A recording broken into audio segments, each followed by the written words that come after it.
Oop, there it is. Ugly mess. But you can see when I squeeze it together, when I squeeze these things together, it comes up through the holes right there. And they've been coming up all the way through the holes, all the way over here. But you can see some places it didn't squeeze like I thought it was going to squeeze, but it squeezed. But not all the way like I had wanted to. But you can see the distance between the top metal and the bottom metal is minimum. So what I'm going to do is, when this dries, I'm going to clean that out real good. Clean it up really good.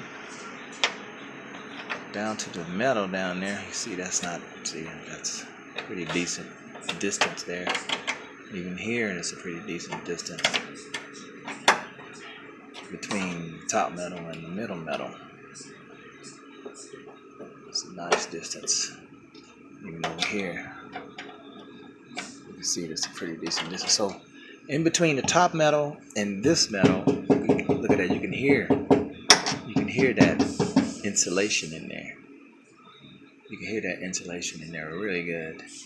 And so I got these two plates on here. These two plates are pulling the top metal and the bottom metal together, squeezing this liquid nail stuff through. So I just hope that this stuff, dries hard enough to put through there. And even if it don't dry hard enough, at least it will be watertight. No water is going to get down in there. So when I'm finished, if the Lord let me, I'm going to take everything apart, let it dry. I'm going to let this mug dry fully. Then I'm going to take it apart, take these off, take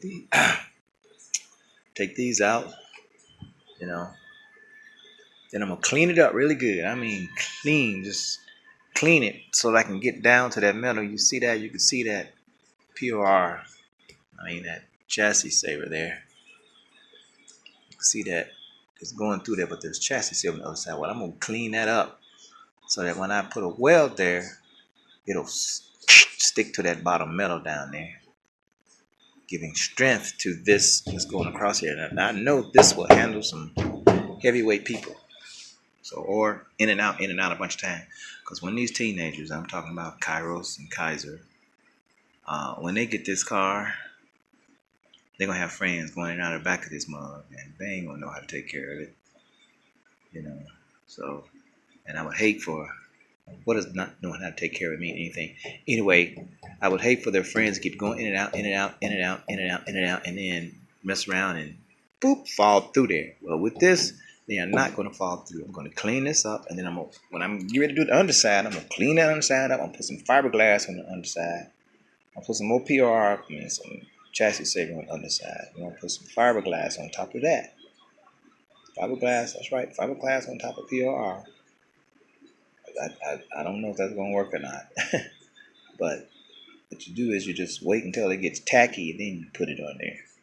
Then it should stick. Sand it down real good. So anyway, you can see where it's squeezing together, comes through those holes as I'm squeezing. And when I'm finished, I'll make sure it's even tighter than that. Make sure that metal's close down to the other metal when I get ready to weld it, and also make sure that it's clean. So that I can have a good bond. And I gotta make sure I don't put any water in there. So that water will not evaporate out of there. So, yeah, I'm hungry now. I'm getting ready to eat. I'll let y'all later. Any quiz 1970 Pontiac Firebird.